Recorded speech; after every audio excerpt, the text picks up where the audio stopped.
Pemirsa, pesawat AirAsia QZ8501 rute Surabaya Singapura hilang kontak sejak hari Minggu pagi.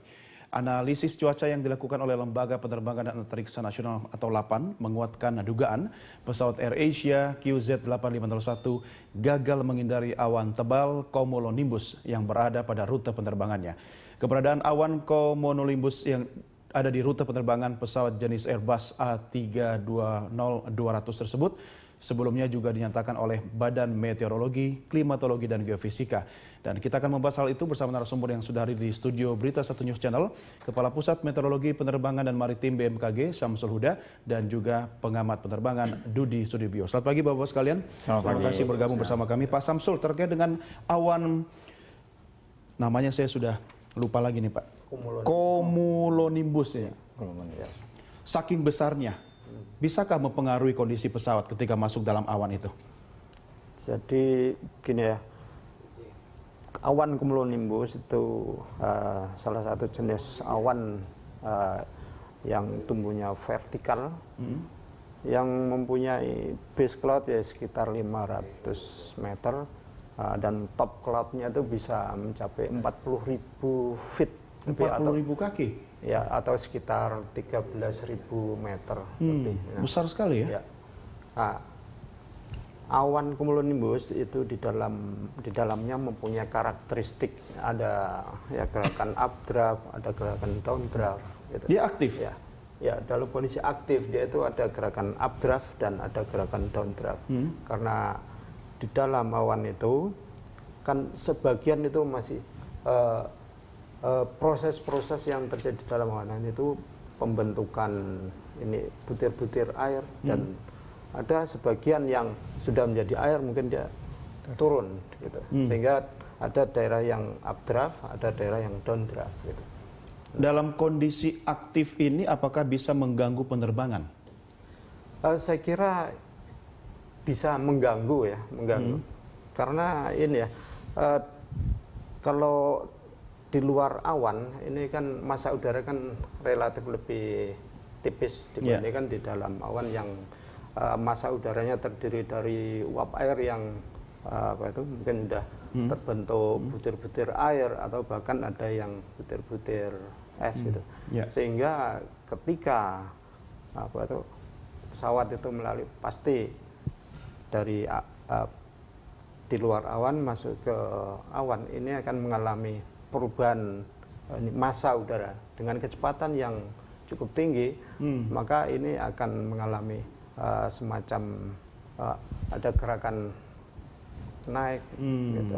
Ini yang sering terjadi ketika pesawat mengalami goncangan ya Pak Dudi ya. Ketika kalau kita jadi penumpang kan, saya kadang melihat dari balik jendela pesawat jenis-jenis awan tertentu ketika kita masuk kita mengalami goncangan. Cuma kadang kita tidak sempat lagi menganalisa ini jenis awan cumulonimbus atau bukan gitu kan. Pengaruhnya terhadap penerbangan seperti apa Pak? Ya, kalau ini kita lihat juga kepada kejadian yang baru ini minggu lalu, yaitu pilotnya udah ambil sikap menghindari. Dia sudah minta belok ke kiri dan disetujui. Tapi untuk naik itu belum waktu itu.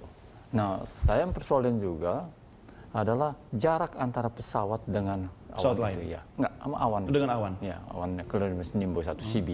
Nah, itu berapa jauh? Apa dia udah dekat sehingga kita lost contact waktu itu? Mungkin tapi kan nggak bisa Pak, ketika tiba-tiba awan sudah dekat kemudian pesawat minta naik atau belok itu kan langsung menghindar. Dan kecepatan untuk pesawat juga kan sangat tinggi sekali. Maka jarak itu sampai sendiri ini tidak ada keterangan ya berapa itu ya. Nah, dia belum sempat mendapat ACC dari menara untuk bisa naik ke 38. Itu logikanya Pak Dudi, ketika seorang pilot minta izin untuk naik ke 38.000 kaki, itu alasannya apa kira-kira? Sementara dia di 32.000. Ya, itu pasti ada obstacle di depannya, Pak.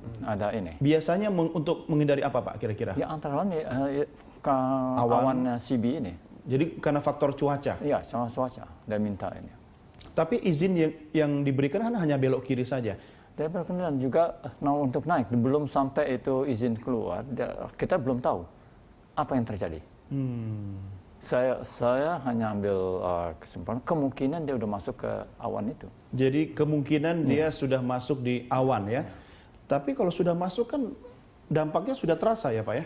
Artinya Langsung guncangan terasa. bisa saja Iya. terasa. Ya, Dalam kondisi mungkin kan- guncangan itu Pak, Ya, bisa nggak? dia mungkin waktu masuk itu langsung tidak sempat lagi memberi kabar ke ini. Oh. Itu yang ini yang kemungkinan ya. Kedua-duanya pilotnya ya co-pilot sama pilotnya, chief pilotnya sudah sibuk untuk pesawat itu bisa terbang level gitu kalau bisa. Mungkin terbanting sudah ya waktu dia masuk. Mungkin itu juga kita tunggu sampai ketemu black box-nya baru kita bisa tahu sebenarnya apa yang terjadi. Ya, dalam kondisi penerbangan kemarin itu kan bukan cuma AirAsia yang menjalani rute yang dilaluinya. Ada Garuda Indonesia, ada Lion Air dan juga beberapa maskapai lainnya, Pak Dodi. Ketika izin diberikan oleh ATC, apakah faktornya juga diberikan ketika jarak antara maskapai satu dengan yang lainnya bisa berpengaruh atau ada faktor-faktor lain? Nah, ya, dia minta izin karena di 38 kalau ada pesawat lain dia pasti tidak dikasih izin. Oh, Itu ada semuanya airways ya istilahnya ya. Semuanya dia dikasih Jadi terbang ketinggian 32 waktu itu dari betul. ini ya 32 gitu dia minta izin naik ini dengan harapan kemungkinan ini saya analisa saya juga bahwa dia bisa di atas itu awan. Padahal awan ini kalau menurut BMKG sampai 42 ya Pak ya. 42 kaki.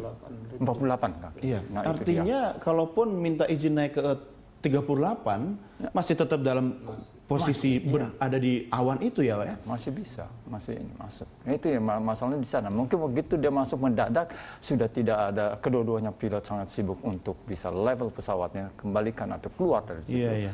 Dan Sebelum terjadi. lebih jauh soal awan ke Pak Samsul, Pak Dudi, saya ingin tahu spesifikasi pesawat Airbus yang digunakan oleh AirAsia ini, apakah memang sebenarnya kuat untuk menghadapi segala jenis awan tadi? Ya itu sudah dirancang sekian Bapak, dari kekuatan berapa itunya sampai bisa strukturnya terpengaruh. Ya, itu ada ininya. Saya tidak. Artinya Airbus 320-200 ini kan harusnya kuat ya? Ya, semuanya pesawat Semua pesawat, sama 737 juga sama juga gitu. Udah strukturnya udah dibuat sekian ini, tapi kalau melewati itu pasti terjadi sesuatu. Bisa terpengaruh dengan strukturnya. Iya, iya. Ya apa saya katakan bisa juga patah ini ya, retak itu apa, nah itu mempengaruhi. Nah, ini Atau artinya juga beberapa sistem itu bisa macet juga Pak Huda dengan karena cuaca itu juga gitu. Iya.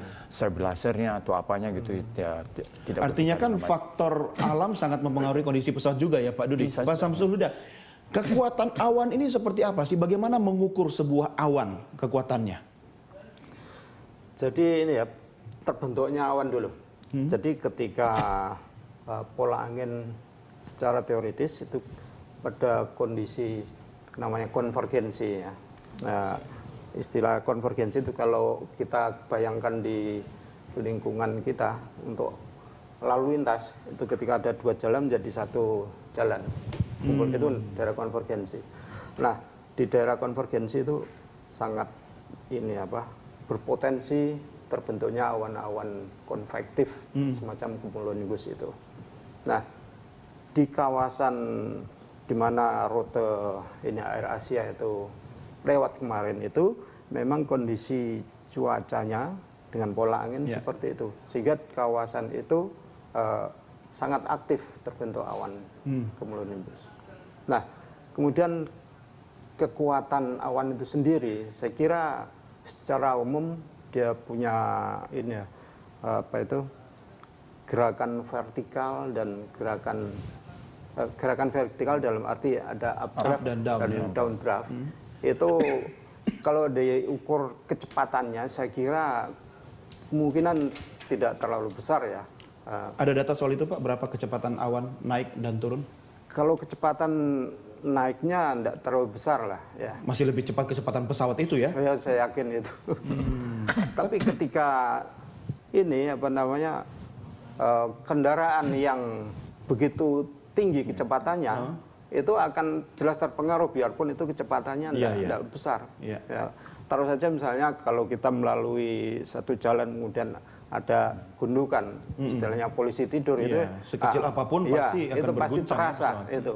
Iya. Apalagi pesawat itu kecepatannya sangat tinggi sehingga pasti akan mengalami guncangan itu. Ya, baik. Pak Samsul, Pak Dudi, kita break dulu, kita lanjutkan di segmen berikutnya. Pemirsa, kami segera kembali sesaat lagi.